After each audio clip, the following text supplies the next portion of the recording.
We all have that one friend, the one who says exactly what's on their mind, no matter what. And that's Shital Mars. That's right.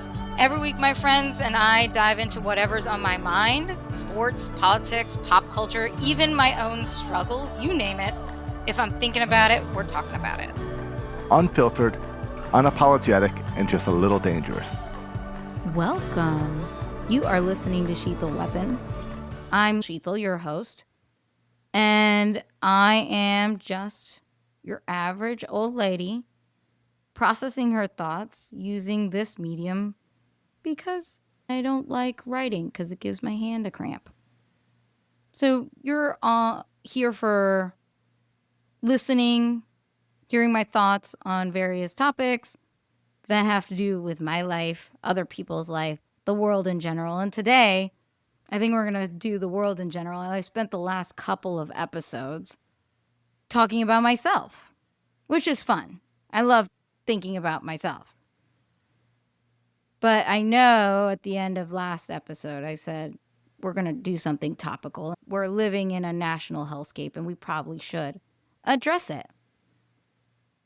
One of the episodes I did last year talked about me being fearful of what is happening with immigrations and customs enforcement and how that impacted me as someone who's melanated and who travels and who goes from place to place. I typically don't carry my identification on me. I carry identification, but I don't carry my citizenship information on me. And I'm still not. And there's a reason. Anybody that knows anything about history, when you have a armed militia imbued with immunity, you would know that they don't give a shit about ID. They don't care. What's going to happen is you're going to say, I have ID. I am an American citizen. You're going to hand them your passport. They're going to rip it up right in front of you and go, I didn't see a passport. What are you talking about? So now the only document you have to prove your identification as a citizen, as someone who should not be targeted by immigration and customs enforcement, is gone. And now you're handcuffed in the back of a van and sent to God knows where, and nobody tells anybody anything of your whereabouts. How do you prove that you are a citizen? I think for so many people, I've heard it over and over again, that you can just prove you are a citizen, and they don't quite realize that nobody gives a shit whether you are a citizen. Like, immigrations and customs enforcement is not in Minneapolis to do immigration and customs enforcement. They are not looking for violent criminal immigrants. They are looking for leftists. They are looking for liberals. They are looking for people in the street. They are looking to punish Minnesota. Why Minnesota? What could possibly be special about Minnesota that the administration would target that state, given that there are plenty of undocumented immigrants at the southern border, which you would think that all of these agents, there are 3,000 agents in Minnesota. Wouldn't those 3,000 agents be very necessary at the southern border of Texas? Why aren't they in Texas? Why aren't they in Florida? Why aren't they in New Mexico or Arizona or Alabama or Louisiana? Those states would welcome them with open arms and cheer their arrival. And people have asked this question over and over again. Why aren't they where most of the undocumented immigrants are? Because it has nothing to do with undocumented immigrants. It has to do with punishing liberals. It has to do with punishing people that are citizens. It has nothing to do with immigration whatsoever. There aren't enough immigrants. It's a drop in the bucket, the amount of undocumented immigrants in Minnesota. They're there because Tim Walz had the gall to run against them. That's literally the only reason they're there. They have no other purpose. And you'd think, oh no, they're going to go and capture all these undocumented people and make the city safer or make the state safer. In no way has the presence of ICE made the state of Minnesota safer. It is demonstrably less safe. And they say, well, we're just trying to do our job. We're just trying to capture all of these criminals. You have to understand there is something very sadistic about this administration trying to make the word immigrant synonymous with rapist and violent criminal. There is no doubt that they are trying to make that the same thing. And they want you to believe that they're there to remove immigrants. And if immigrants is synonymous with someone who's violent or someone who's a danger to society, it doesn't matter whether they actually are or are not. Just the word immigrant means that. So there is no such a thing as a peaceful immigrant, as a valuable immigrant. There's no such a thing as an immigrant who did it the right way. Just the nature of being an immigrant means you are wrong. And anybody who is melanated or anybody who's an immigrant already knows that. If you're wondering why Black people aren't marching in the streets and why people of Hispanic heritage are not marching in the street to protest en masse, and I'm sure there are a lot of Black people and a lot of people of various heritages marching in the street and protesting this administration, is because large groups of anybody of color is synonymous with danger.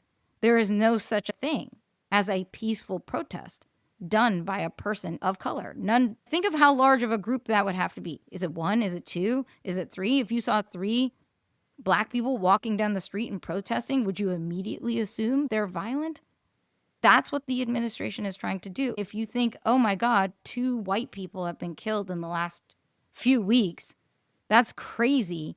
If the majority of the protesters looked like me or looked like anybody darker than milk, you would see a bloodbath in the street. They would open fire as if they were rioters. It doesn't matter if they had weapons, doesn't matter if they were doing anything illegal.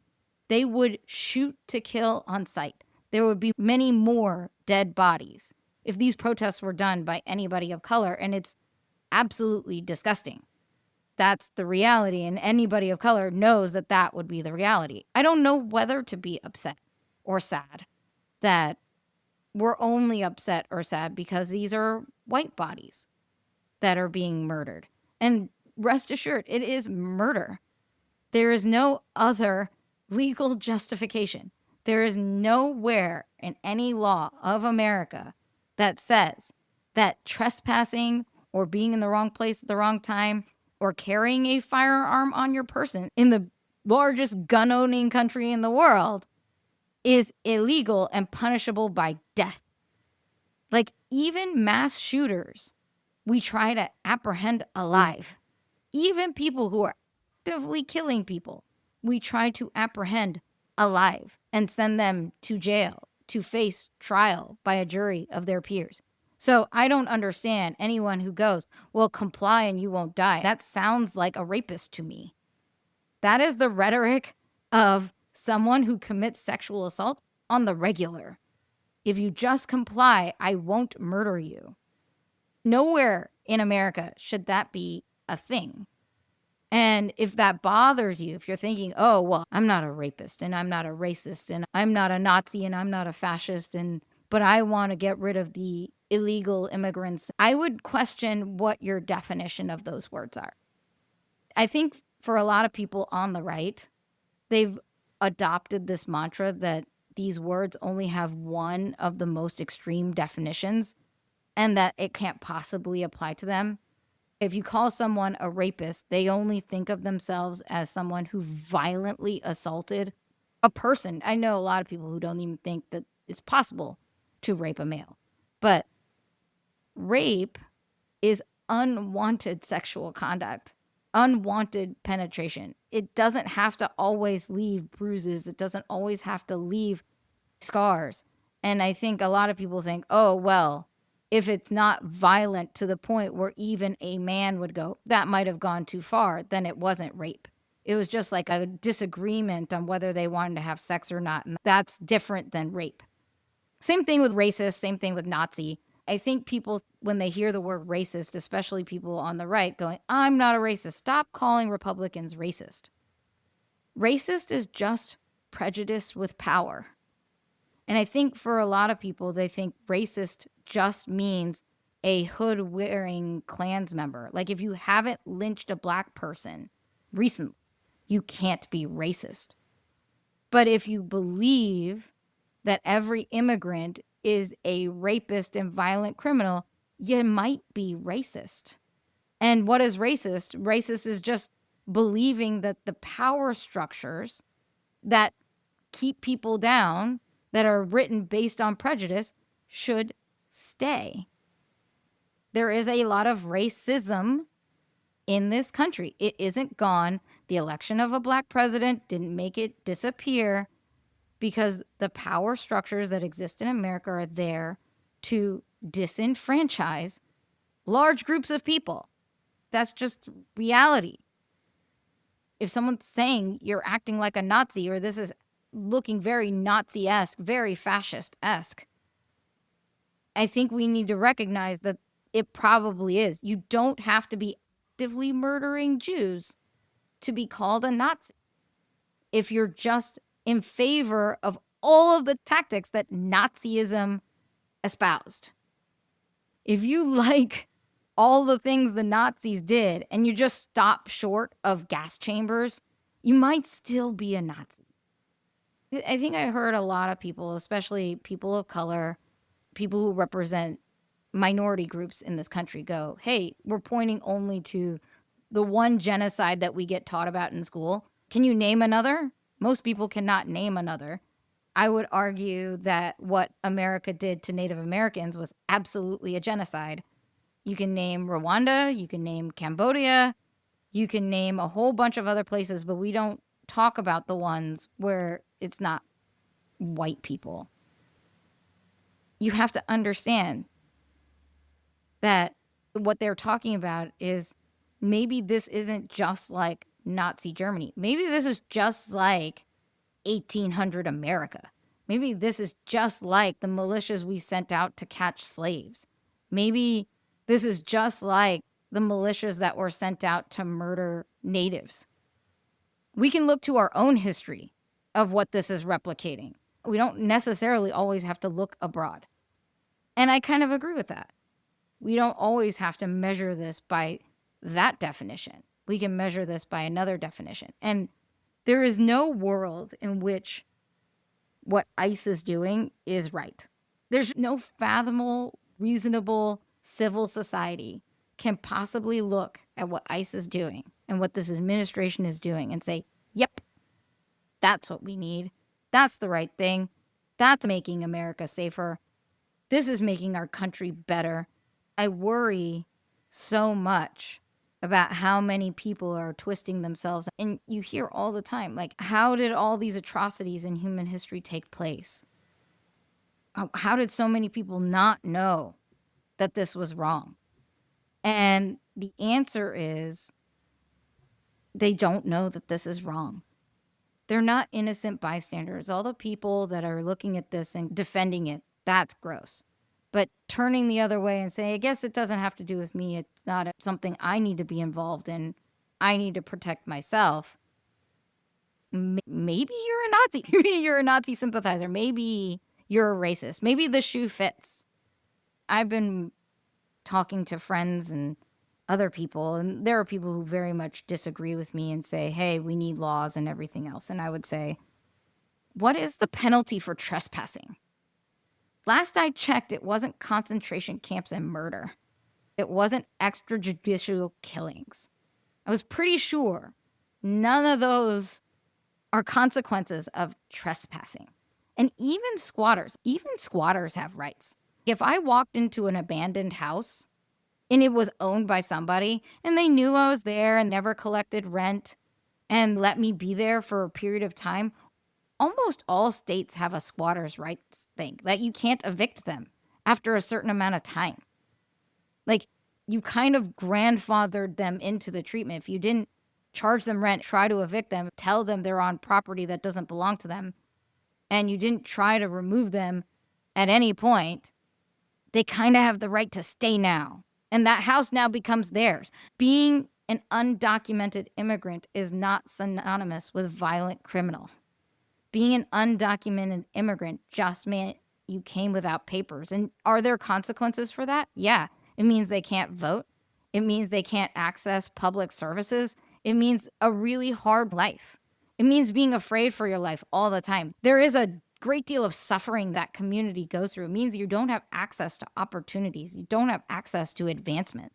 You know how many people in the undocumented immigrant community could be great doctors, could be great engineers, could be great actors, any one of a million different aspirational occupations, and they can't even begin to try to do those things and add value to this country in that way because we keep them undocumented? You know how much economic value they add? How much more economic value they would add to this country if we allowed them opportunities to actually be prosperous instead of being like, oh, you crossed a border one time and now we need to murder you.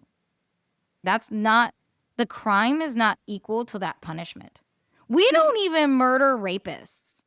Most of those get probation. Even if they go to trial and they get convicted, most of them never go to trial. Most of them never get caught. Most of them never get convicted. But the minute percentage of the ones that are actually violent criminals, the violent rapists, horrible people of this world that we can actually convict, we don't even kill those guys. I don't understand this. This doesn't make any logical sense to me.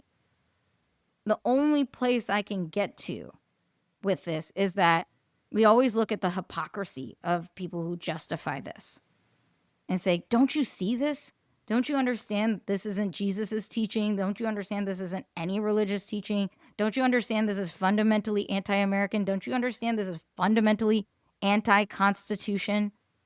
And they go, no, we don't see that at all. We believe it. It's the fact, and you're flabbergasted that they can't see their own hypocrisy. The hypocrisy is not a bug, it's a feature. They want a world in which this is true for people. Liberals look like everybody else. It's not about skin color anymore. It is about exerting power and authority through violence. They want that.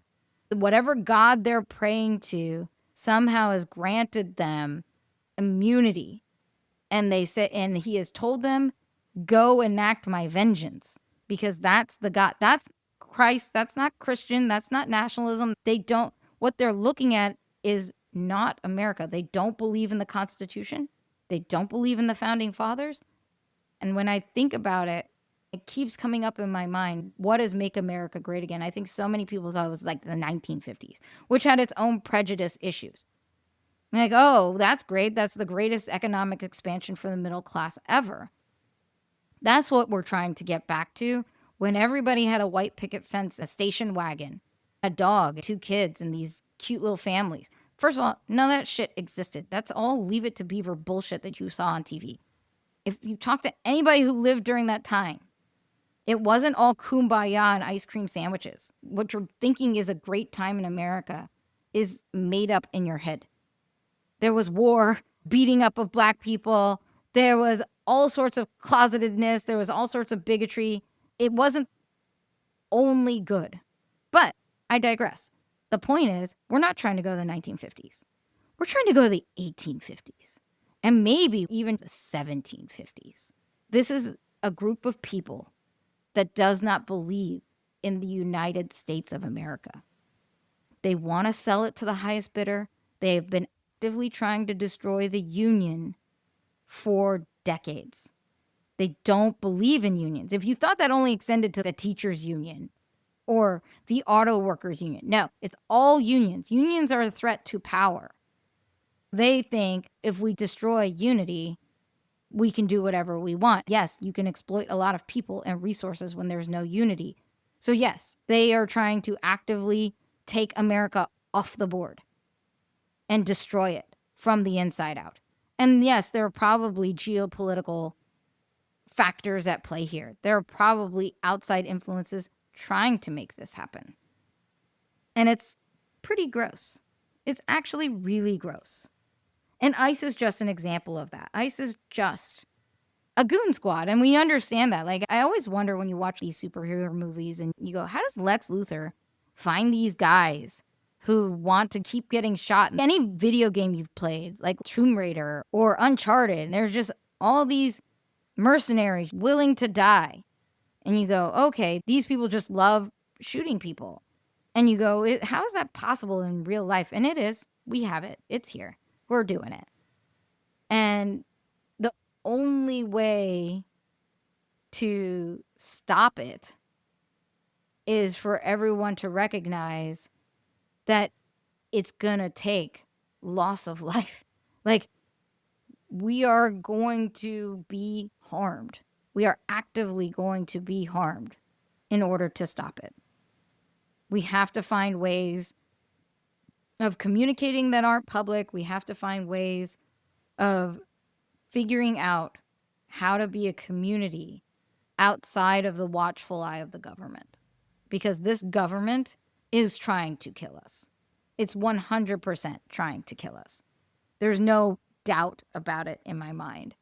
And all because, and you would think it's about Trump and Jeffrey Epstein and the pedophile ring. And let's be clear, it's not about the list. Everybody knows Donald Trump is on the list. Everybody knows he fucked with 14-year-old girls. We all know that. This has nothing to do with that. This list of names that we're looking for. You know what they're trying to censor? They're trying to censor the photos and the video. It gets grosser. What we have is sworn testimony, but there's photos and there's video for sure of gross people doing gross things and heinous things and violent things to young women and girls. And if you think that, oh, he's just protecting himself, he is not. The entire Republican Party is not twisting itself in a knot to protect Donald Trump. They are twisting themselves in a knot and actively turning a blind eye to the murder of Americans to protect people's names we should not know. People who are actually dangerous. People who might kill any one of these Republicans and stage it as an accident. These people have committed violent crimes. These people's names are in these documents. These are the people we can't know about. These are the names we can never hear read out loud. There's a reason these people haven't been prosecuted. This is power beyond power. This is money beyond money. This is gross beyond gross. And everything is about protecting that and the structures that all those people are involved in. Like, the whole world order might collapse is what they're protecting. Because a whole bunch of billionaires and trillionaires, and you think Elon Musk is going to be the first trillionaire. We already have them. You just don't know their names. Those people are not flashy. They are powerful and they're behind the scenes. Yes, they control a lot of structures. And I'm sure everyone in the Republican Party that knows these names is sitting there going, oh, I could die if I support any of this coming out. It feels like you're in a Bond movie or some other type of terrible freak show where you're like, this just sounds too far-fetched. This isn't real life. This is John Wick shit. No, this is reality. This is the world we live in. And it's just been laid bare in front of us. And we're either turning a blind eye or we don't know what to do. I love so many people coming out to protest. More and more people are coming out to protest. More and more people are trying to do what they can to put an end to this. But it's going to be really hard to end this. And all of that has to do with racism and misogyny and the fact that so much of our country hates the country, hates what America is, hates what it was founded on, doesn't believe in the First Amendment. They only believe in their ability to be a dick without consequences. I've always said the most pernicious thing in human society is the idea that something about you grants you immunity from accountability here on this earth. That your religion, your skin color, your gender, your nationality, your wealth, your fame grants you immunity. Any people who believe they are immune to consequences of their actions are the most dangerous people on earth. And our administration and the American population have way too many people who believe that something is granting them immunity, that something allows them to not be held accountable for being good people here on this earth, that they cannot be judged by their peers, that only their God can judge them, and their God doesn't judge them because their God has granted them immunity. Or their gender grants them immunity. I'm a billionaire, therefore I'm immune to consequences. I'm famous, therefore I'm immune to consequences. And so you can do whatever the fuck you want. And those people don't do good things. They don't use that immunity. They're like, oh, if I'm going to have immunity, I'm going to go fuck shit up. Because they can't. Because they're... I'm nervous that this is where we are. I want to switch gears for a moment and talk about something else I realized when I watched the video of Alex Preddy getting murdered by federal agents, by America. We paid for people to murder this man. They understand that 9 ICE agents, or however many were there, are on our payroll, and they are serving us. We paid for them to murder this man. But what I realized when I watched that video is if I were to take that video and extrapolate that out to the broader population as a whole of men, we're going to say 9, and I'm just going to say for argument's sake, let's say it's 9 ICE agents and 1 Alex Preddy. In a photo frame, there are 10 people. There are 10 men and maybe 1 or 2 women. So ICE agents shoved a woman and a man, and let's assume he's a good man. I don't know anything about his long-term history, but from his actions that day, I would believe that he was attempting to be a good Samaritan. He was directing traffic. He was trying to keep things peaceful and orderly. He had a permit to carry a weapon, which I think he believed would protect him. It didn't. Actually, I think it got him killed. A woman got shoved by 9 men. 9 men watched. 1 shoved her, and 8 other people watched it happen, did nothing or joined in. And only 1 took it upon himself to stand between that woman and danger. Only 1 guy. And it made me think about the not all men argument. If you say 9 out of 10 men are an active threat to people, in this particular case, women, only 1 would come to her aid. And then if you extrapolate further to what happened to him, 2, 3, 4, 5, 6 guys are beating this man up for trying to defend this woman. They harmed him for that reason. That he wasn't obstructing an investigation. They weren't searching for some violent criminal. They were roaming the streets looking for a fight. They were roaming the streets looking for a brown person they could throw into a van. That's all they're doing. None of this is targeted. That makes the entire state of Minnesota a place that they can just roam and beat up people for any reason they wish. But this man came to her defense and they killed him. And so it made me wonder, like, we know, if you look at percentages, 9 out of 10 men are dangerous. Like, I would actively think that 9 out of 10 men are dangerous. At least 3 would actively harm you, and at least 6 would do nothing to stop it. And the one person that tried to stop it was murdered by the other 9. Even the ones that didn't push anyone around. They were not innocent bystanders. 9 people committed murder.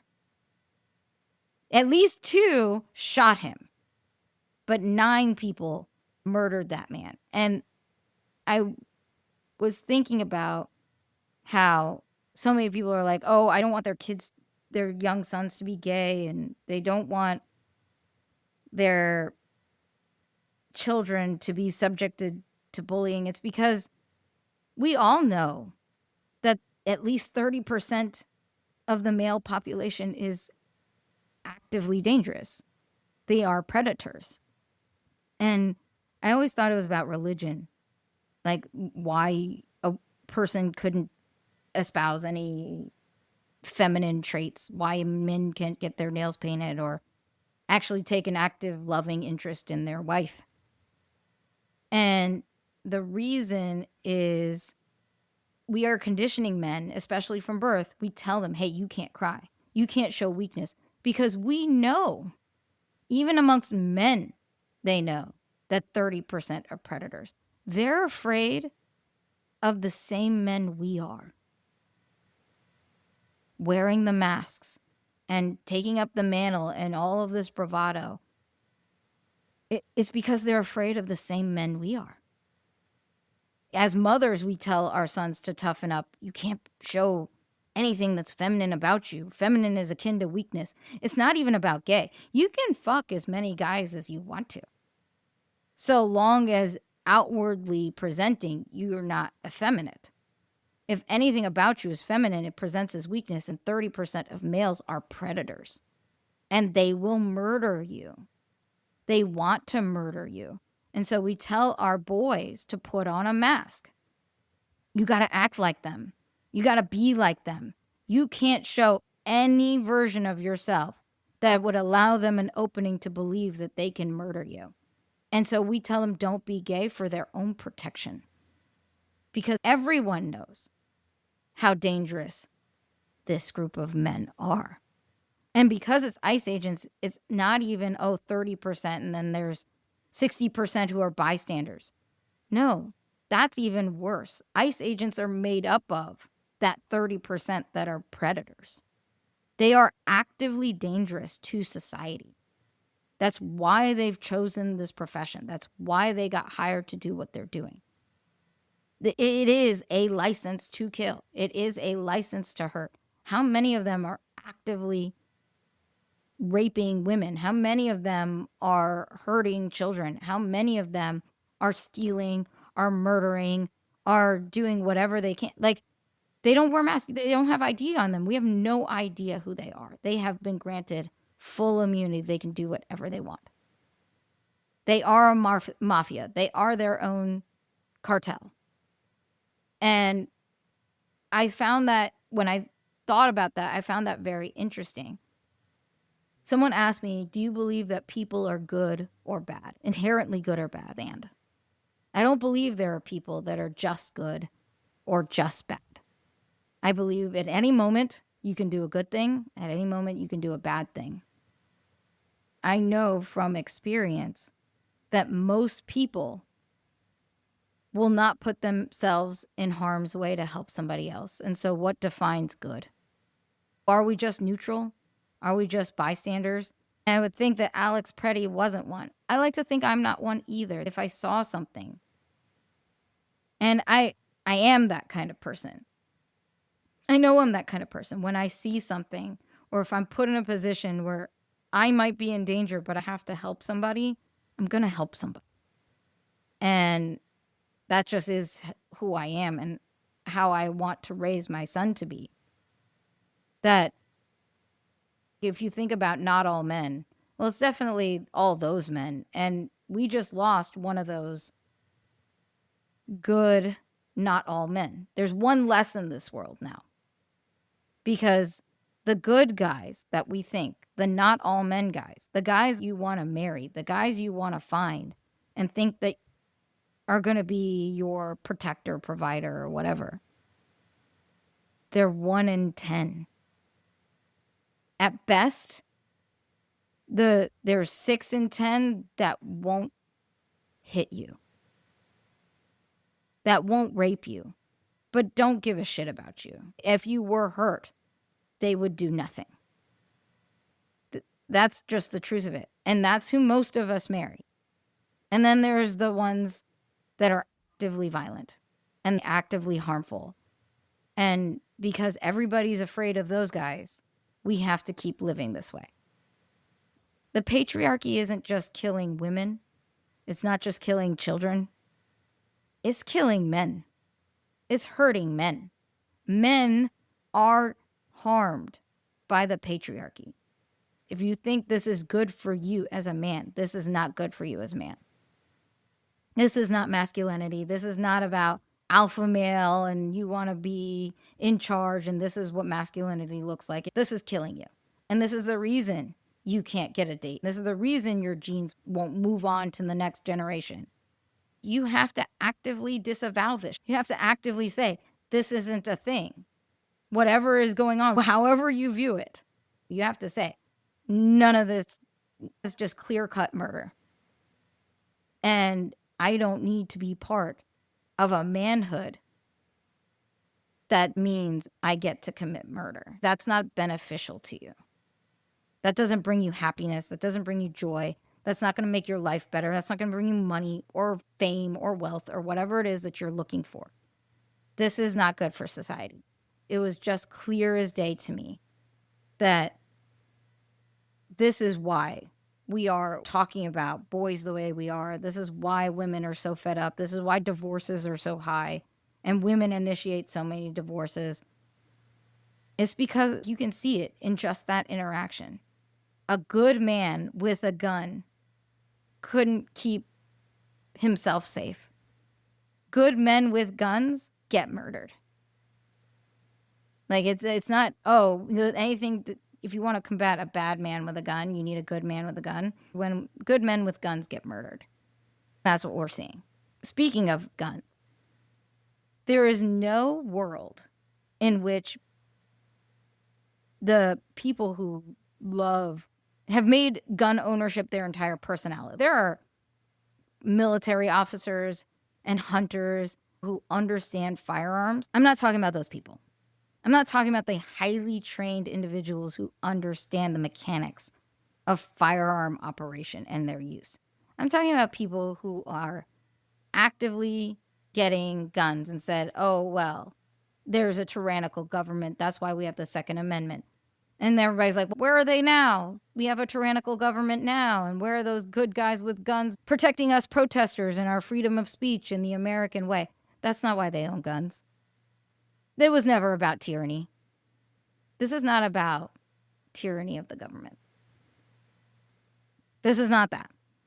Their inspiration is not the zombie apocalypse. Their inspiration is Mad Max. They are going to take those guns and turn it on their fellow citizens. Anybody who's melanated or an immigrant or anybody who isn't in those power structures know that none of those people that have all of those guns were ever going to use it to protect their neighbors. If something were to happen and there were some kind of disaster or catastrophe, they're going to use it to shoot their neighbors in the face and take their food. You come to their house and be like, please help me. No, they're just going to murder you and take your stuff. That's what the guns are for. The guns are not to protect anybody. They actually want to kill people. And let's stop pretending we have all this guns so we can protect ourselves. Nobody's protected. This is all a danger. Anybody with that many semi-automatic weapons is a dangerous person because they're not protecting their home with that and they're not protecting their neighborhood with that. They're going to use it. If something like this, like if it's civil war, I know what side they're going to be on. And it's not going to be the side of justice. It's not going to be the side of America. It's going to be on the side of, oh, I know my neighbors don't have guns. I can kill them all and take their stuff. That's what that will be. I want to end this episode with, I know I was doing the something stupid, something thoughtful, something useful thing. But it's hard to talk about in that format when this is what we're faced with and the reality of what we're faced with. And we shouldn't even just do these shows because one white man was murdered in broad daylight in the streets by the government on taxpayer dollars. We warned the whole world that this was the truth, that this was coming for us if we voted for Trump again. Everybody warned us. I don't understand how you didn't know. And they say, oh, I didn't vote for you. Yeah, you did. He told you. If you thought it was a joke, if you thought the presidency is like a reality TV show and Congress is just a reality TV show and it's scripted like WWE and none of it's real, it's real. Your vote matters. The things they say matter. I don't know why this president gets to be wisecracker in chief and we just get to say every abhorrent thing he says is a joke. He's the president of the United States. Some people are dying in the street. That's the reality. I wanted to end with a talk about rights. I've seen so many videos of immigration attorneys, well-meaning, that say you have the right to remain silent, ask for a judge's warrant, you have this right or that right, you have the right to an attorney, you have the right to make a phone call, you have the right to not answer the door, know the law, know your rights. Rights aren't rights if they're not defended. There's no such thing as a universal right, including life itself. The universe does not give a shit if the earth continues to exist or not. Tomorrow, an asteroid could come hit us and everything on Earth would be gone. It's not like the other planets get together and go, oh no, Earth, we better save it. They have a right to exist. Without defense, there's no such thing as a right. When we think about rights, you have no rights if no one is defending them. You don't have the right to remain silent. You don't have the right to an attorney if no one is fighting for that. If all those people in immigration detention centers don't get to call anyone, they don't have a right to a phone call. They don't have a right to an attorney. They don't have any rights. Apparently, even committing a crime, you don't have a right to a trial by a jury of your peers. You can just be murdered in the street. Like, we can just execute you. That's the country is saying that. The government is saying that. So we don't have First Amendment rights. We don't have Second Amendment rights. We don't have any, that Bill of Rights, the first 10 are there. We don't have any of those. Let's pretend we lived in the society we lived in 8, 9, 10 years ago. We have rights because we defend those rights. There were consequences. There were judges. There was contempt of court. There was impeachment. There were trials. But we have a flaccid judiciary. The judiciary wants this. They're okay with you being murdered in the street. They are powerless to stop it. They have castrated themselves. Same thing with Congress. We have granted power and authority to a Congress that loves sucking executive branch dick. They love it because it allows them a position of relative fame and glory in the moment. They're not going to protect you. They have no interest in protecting you. They can't. We look at Democrats like, why aren't you doing more? There's nothing they can do. We have castrated the branches of government that have checks and balances. We made them completely impotent. And we look at it and go, oh, that's funny. That it's not really funny. But we don't have rights anymore. None of these rights are being defended. So you don't have the right to due process. Tomorrow, ICE has no jurisdiction over U.S. citizens. Even if any of these people they've killed were committing a crime, they would have had to call local law enforcement and say, so-and-so is committing a crime. They're assaulting a federal officer. We have arrested them. You need to come pick them up, charge them with assaulting a federal officer, and then they go to trial, and then they go to jail or prison if they're found guilty of that offense. They actually have no jurisdiction over U.S. citizens. They don't get to push them. They don't get to boss them around. They don't get to do anything. And by the way, none of that helps with immigration and customs enforcement. So we have to understand that tomorrow an ICE agent could walk into your place of work, put you in handcuffs, regardless of whether you're a citizen or not, and take you somewhere and tell no one. You're like, oh, just comply. Okay. Let's say I let them handcuff me. Let's say I let them take me somewhere. Let's say I asked for a warrant. They don't have warrants. They don't know who the violent criminals are. The violent criminals are 1 in a million in that community. They cannot find them. They have no concept of it. They're finding random people, just regular people. This has nothing to do with violence or criminals. But let's say everybody just complies. How far down the road do we have to go before we realize that this is on its way to a genocide at worst or a civil war at best? Like, how far down the road do we need to go?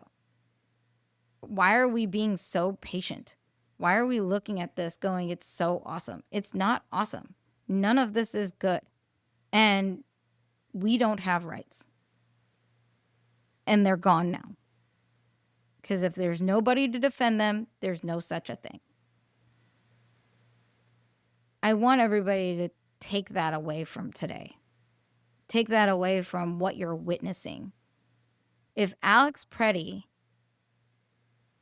didn't have rights in any form or fashion, and if you believe with 100% certainty that he deserved to be murdered in the street in the way that he was murdered, they put 10 bullets in the man. As they were walking away, he was on the ground. They shot him while he was laying on the ground repeatedly. He was not a danger to anyone. He was making the city safer. If that person, a good guy with a gun, a white male, a person who was an ICU nurse at the VA, if that guy who is as much of the perfect version of what we want an American to be, if that guy doesn't have rights, if that guy deserved to be executed in the manner in which he was executed, none of us have rights anymore. They're gone, and you need to realize it. And every protester and everybody who walks in these streets, everybody who speaks, everybody who works, everyone who breathes in this country, whether here legally or undocumented, does not have rights. I was born a citizen. I was born in this country. I was born here to people who came here legally, came here with papers, came here the right way, came here and didn't commit any crimes. I don't have rights, and I know that. And I'm nervous for this country because it will take generations to repair this damage. They are trying to kill us. This government, these people, and it's a group of incompetent fucks. The level of incompetence in this administration is astounding. And the only hope I have is that there's enough of us that can survive this and put an end to this, that we can hold all of these people to account. Trump will be dead by then. Not because someone murdered him. I'm against the death penalty, for God's sakes. But he is old. By the time we can enact anything to hold all these people accountable, Trump will be long gone. And everybody needs to understand that this isn't about Trump. Trump is just the image. He is the picture of Dorian Gray. He is the decrepit soul of what only seeking money and fame does to a person. And for some reason in America over the last 40 or 50 years, we have decided that the American dream is Trump. And this is the America that dream creates. And I hope one day we can reject it. I hope one day we can realize that none of this is good. And this isn't good for anybody. And all those people who say, get a sense of humor, or it's not that serious, and you're overreacting, I think all those people are about to have a very rude awakening in a future when we realize that we don't want to live this way. We don't have to live this way. We don't have to have an America that looks like this. And I'm just waiting for everybody to figure that out. I think I'm going to be waiting for a while, but I'm optimistic that this is not forever. So I'm processing what is happening to this country, to the souls of the American people, and how we live in a time where it's this dire and the stakes are this high, and we think it's removed from us, but it's not. We are looking at atrocity upon atrocity, and it's not just some faraway land. We're looking at Americans killing Americans, and we're looking at Americans killing innocent people. How do we keep going? How do we have perspective? And I was thinking about the purpose of today's episode. I made the last episode about how good my life was and how weird that is to me. And it doesn't belong to me, and I don't deserve it. But no one deserves this reality. Like, I'm not blind to the fact that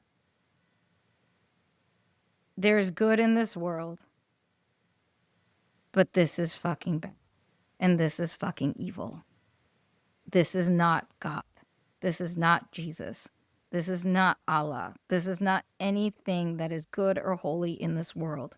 There is nothing you can do to justify what we are witnessing. And if you're twisting yourself in knots and scoffing and rolling your eyes at everybody who's sad at what we're seeing, it kind of tells me who you are. And I feel really sorry, because it must be so hard being you, that you have to find your delight in this. You have to find your power in this. And I'm sorry, that's the position you're in. I don't know that this is going to go anywhere, but this is the end of this episode. This has been Shital Weapon. I'm Lethal Shital, and I'm going to go hug my son and be appreciative of the small joys in life that still make it worth living. And I'm going to hope, beyond all hope, that there's still good and there's more good, and that the good people like Alex Preddy will continue to put themselves in harm's way for those that need help. And that I am one of those people that, given the choice to help somebody who's vulnerable, I would continue to make that choice. I hope that God gives me that strength, and that I don't get jaded, that I don't give up, and that I don't turn a blind eye to reality. So if your heart's sitting heavy, understand it's sitting heavy for me too. And you're not alone. We all see it. And there is a pathway out of this. This won't be forever. I hope I see you next time, and I hope the next episode I do, it's not quite so heavy. Thanks for listening. Thanks for hanging out with us today. If you love this episode, or if you at least didn't hate it, don't forget to hit that subscribe button so you never miss what's coming next. And hey, share it with your friends, share it with your family. Until next time, stay bold, stay real, peace out, deuces, and keep speaking your mind. See you soon.